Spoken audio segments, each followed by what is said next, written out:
une du projet Père Digital Senior. Alors aujourd'hui je vais vous expliquer de quoi est composé un ordinateur et également nous allons faire une recherche internet. Alors dans un premier temps je vais vous parler du coup d'un ordinateur fixe. Donc là vous avez l'écran, là vous avez la souris pour déplacer le curseur à l'écran. Du coup là vous avez le clavier pour taper du texte. Là, vous avez les enceintes pour émettre le son. Et ensuite, vous avez donc l'unité centrale. Donc l'unité centrale, c'est le cœur et le cerveau de l'ordinateur. Vous avez également diverses périphériques, donc c'est-à-dire le scanner, l'imprimante, la clé USB, la webcam, le routeur internet. Donc c'est une connexion internet par câble ou sans fil, ce qu'on appelle une Wi-Fi. Donc la plupart des périphériques se branchent tous via un branchement universel. Ça s'appelle donc le port USB qui se trouve ici.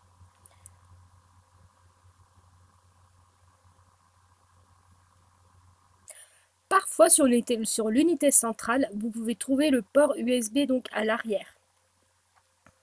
Vous voyez donc soit ça, soit ça. Donc vous en avez plusieurs. Donc là, je vais vous parler de l'ordinateur portable. Donc l'ordinateur portable se doit être compact et facilement transportable. C'est un concentré donc d'unité centrale, d'écran et de souris de clavier, de webcam intégrée qui se trouve ici, et également le son. Donc comme un ordinateur fixe, vous branchez donc à l'unité centrale les périphériques. Là, vous les branchez du coup sur le côté. Donc c'est soit à droite, soit à gauche. Ça dépend des ordinateurs. Vous avez également donc une batterie qui lui permet d'être autonome jusqu'à plusieurs heures sans être alimenté en courant électrique. Vous avez également la tablette tactile. Alors, la tablette tactile, c'est comme un ordinateur portable qui se présente donc sous forme d'un écran tactile transportable.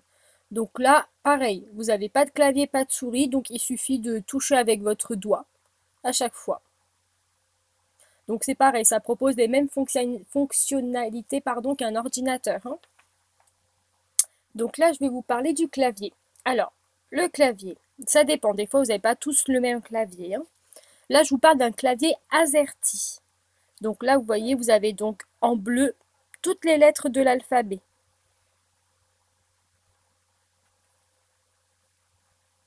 Vous avez également en rouge les caractères spéciaux et les accents.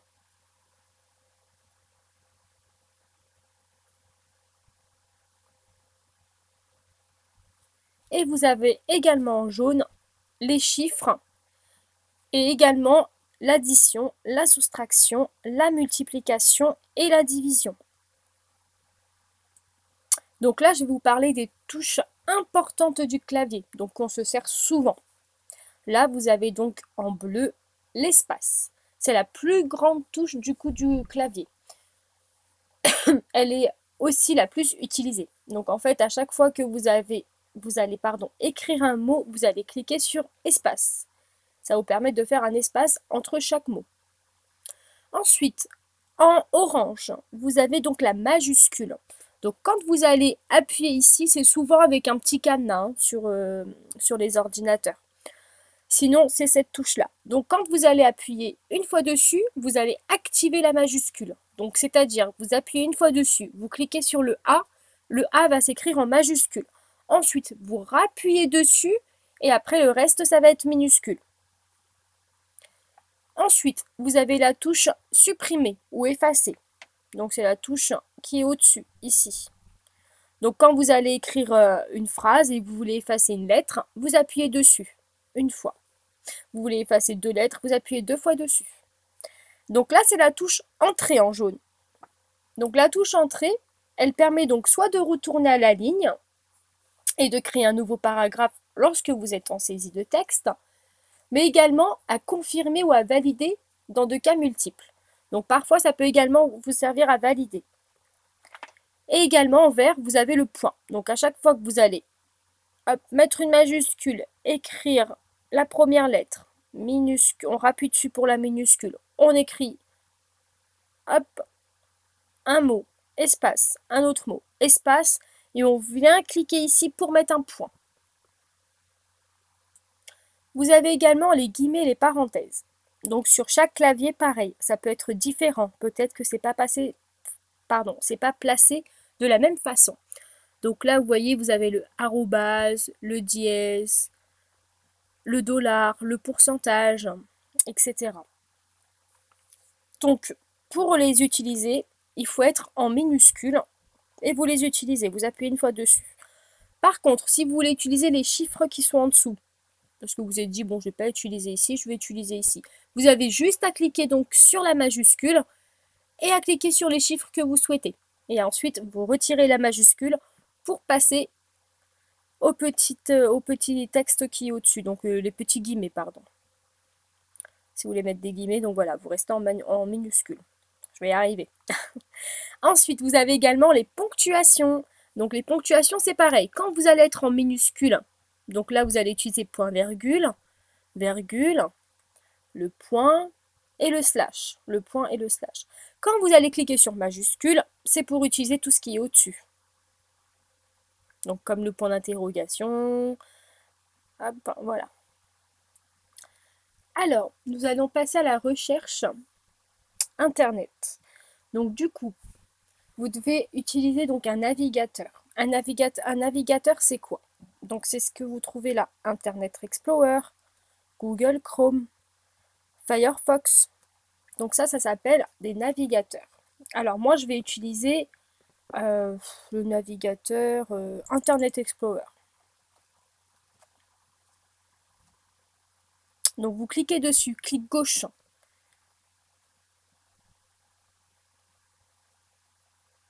Donc là, on attend que ça s'ouvre. Ah, actualiser la page, il veut pas. Donc la croix au-dessus pour fermer. On va cliquer sur le E parce que là j'ai internet aussi. On va regarder si ça fonctionne.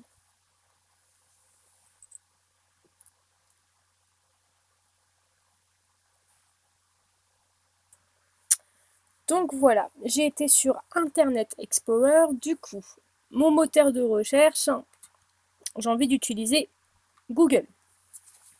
Vous avez divers moteurs de recherche. Il y a Yahoo, Bing, Quant, vous en avez encore plusieurs. Mais moi, j'ai envie d'utiliser Google. Du coup, je viens me mettre ici.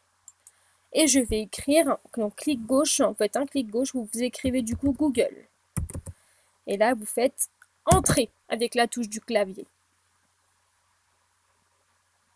Ensuite, là, vous avez le site Google, google.fr. Vous faites un clic gauche et là, ça vous met du coup sur Google. Alors, qu'est-ce qu'on peut bien rechercher? On va rechercher du coup comment assurer un véhicule ou un logement. Un logement, allez. Donc on écrit, vous posez directement la question ici, donc clic gauche, comment assurer, donc j'ai dit un logement.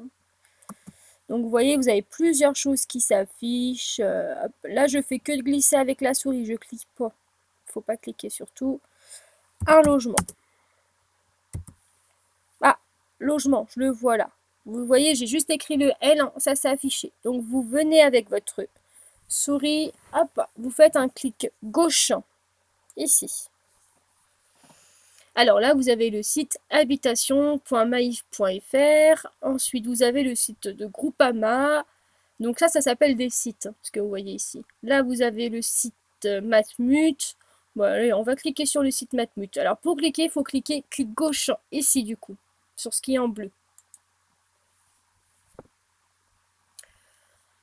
Alors du coup, Matmut. Donc là, après, avec votre souris, vous faites défiler. Ou sinon, vous avez sur le côté également. Vous restez appuyé ou vous descendez ici. Ou encore mieux, quand vous avez du mal à utiliser la souris, pour les gens qui n'ont pas d'habitude, vous avez tout en dessous. Vous voyez la petite flèche? Tac, vous descendez.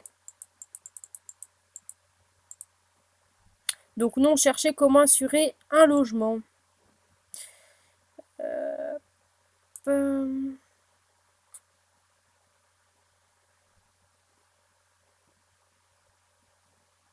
Assurer habitation à personnaliser. Donc on clique ici. Ah, ça va pas cliquer. Du coup, résidence principale. C'est plutôt ça. Donc après, voilà, il faut lire et puis voilà, ils vont poser des petites questions, faut répondre. Hop.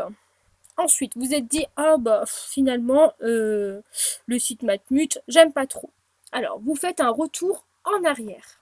Pour faire retour en arrière, vous avez la petite flèche, donc précédent.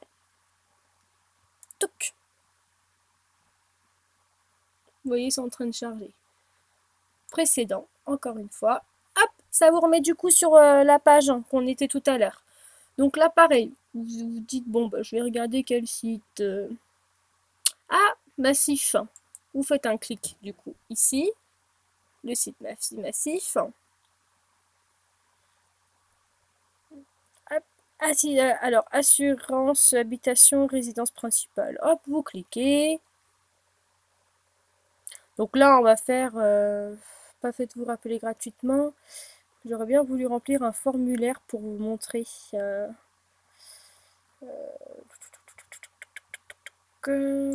Simulateur. Vous voyez là, ça vous a ouvert un nouvel onglet. Donc là, quand vous cliquez ici, à gauche, vous avez le site qu'on est rentré tout à l'heure. Et à droite, ça vous a ouvert un nouvel onglet. Ça s'appelle un nouvel onglet. Hop, je n'ai pas de compte. Poursuivre. Un instant, s'il vous plaît.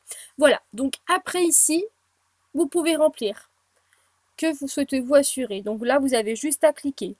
On va dire, voilà, une résidence secondaire, un futur logement, voilà. Donc je mets au hasard. Hein. Et là, vous voyez, quand vous marquez, donc il s'agit d'une maison, votre logement présente-t-il une spécificité, donc hop, une spécificité, pardon, excusez-moi. Donc vous prenez la petite souris, vous mettez ici sur la petite flèche, et puis vous pouvez choisir également, donc on va dire qu'on veut ça, hop, on clique. Voilà, donc ça après, vous faites la date, hop, suivant. Bon, je vais pas le faire, mais voilà, sinon ça se passe comme ça. Donc là, comme je vous ai dit, on a ouvert un nouvel onglet. Hop, si vous voulez encore ouvrir un nouvel onglet, normalement vous avez ici soit un petit plus, soit c'est un petit moins, ça dépend des ordinateurs. Vous cliquez ici, vous faites un clic gauche. Vous voyez, ça vous a ouvert une nouvelle page. Recherche sur le web, toujours Google. J'aime bien utiliser Google. Entrée. Et là, Google. Voilà, donc ça c'est pour utiliser du coup les onglets. Comme ça vous ferme pas les pages auxquelles on était tout à l'heure. Hop. Et hop. Pour revenir dessus, vous avez juste à cliquer. Alors tout en haut, la croix en haut à droite. Donc souvent c'est en rouge. Vous faites un clic gauche. Donc ça vous demande, voulez-vous fermer tous les onglets? Donc c'est-à-dire 1, 2, 3. Là on a les 3 onglets. Est-ce que je veux tout fermer? Si jamais vous voulez tout fermer, vous faites fermer tout. Là, je vais mettre annuler. Je vais juste en fermer une. Là, vous voyez, exemple, celle-ci ne m'intéresse plus. Je me mets ici, sur l'onglet numéro 1. Vous faites un clic gauche. Hop, ça a fermé. Il ne me reste plus que 2 onglets. C'était juste pour vous montrer comment on fait la manipulation. Ensuite, là, du coup, vous voulez réduire. Vous pouvez également même réduire votre page. Réduire. Hop, vous appuyez sur le petit trait au-dessus. Pour le remettre, vous recliquez sur le Internet que vous avez ici. Ou si vous ne l'avez pas ici, vous l'avez sur votre écran. Hop, pour le remettre, vous revenez ici, clic gauche. Donc, hop, le réduire. Si jamais vous l'avez peut-être ici. Est-ce que j'ai utilisé celui-là? Je ne m'en souviens plus. Je regarde. Donc moi, je ne sais pas, ça ne veut pas ouvrir. J'ai un petit bug. Donc du coup, c'est pas grave. On va rester comme ça. Mais sinon, oui, normalement, vous pouvez cliquer également sur le bureau. Donc ça s'appelle l'écran, donc l'écran du bureau. Hop, du coup, on ferme. Êtes-vous sûr de vouloir fermer tous les onglets? Fermez tout. Donc voilà, j'espère que ça vous a plu et puis du coup, je vous ferai la séance numéro 2 prochainement. Passez une bonne journée.